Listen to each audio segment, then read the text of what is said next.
1 Corinthians chapter 10. For I do not want you to be ignorant of the fact, brothers and sisters, that our ancestors were all under the cloud and that they all passed through the sea. They were all baptized into Moses in the cloud and in the sea. They all ate the same spiritual food and drank the same spiritual drink, for they drank from the spiritual rock that accompanied them, and that rock was Christ. Nevertheless, God was not pleased with most of them. Their bodies were scattered over the wilderness.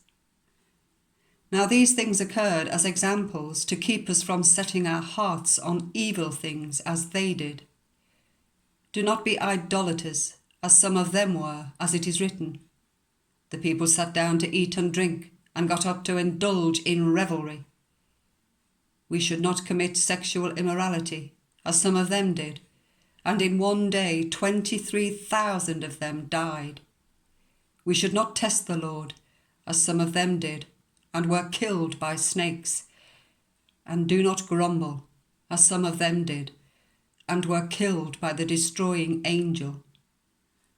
These things happened to them as examples, and were written down as warnings for us, on whom the culmination of the age has come. So, if you think you are standing firm, be careful that you don't fall. No testing has overtaken you except what is common to us all, and God is faithful. He will not let you be tested beyond what you can bear, but when you are tested, He will also provide a way out, so that you can endure it. Therefore, my dear friends, flee from idolatry. I speak to sensible people. Judge for yourselves what I say.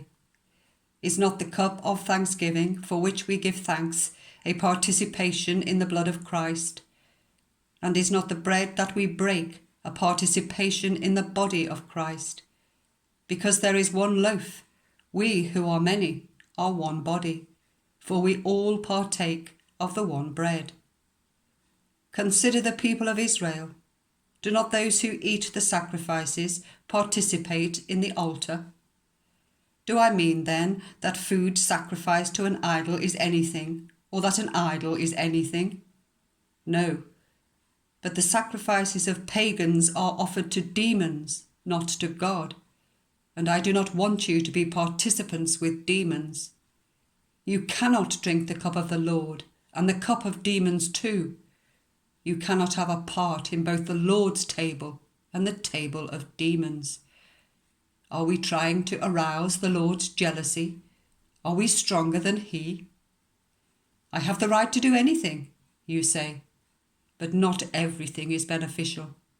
I have the right to do anything, but not everything is constructive. No one should seek their own good, but the good of others. Eat anything sold in the meat market without raising questions of conscience, for the earth is the Lord's and everything in it.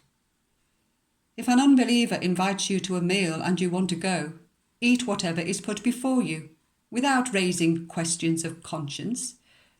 But if someone says to you, "This has been offered in sacrifice," then do not eat it, both for the sake of the one who told you and for the sake of conscience.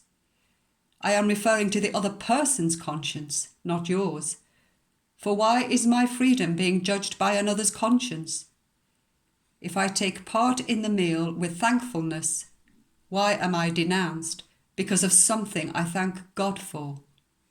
So whether you eat or drink or whatever you do it all for the glory of God. Do not cause anyone to stumble, whether Jews, Greeks, or the Church of God, even as I try to please everyone in every way. For I am not seeking my own good, but the good of many, so that they may be saved. Follow my example, as I follow the example of Christ.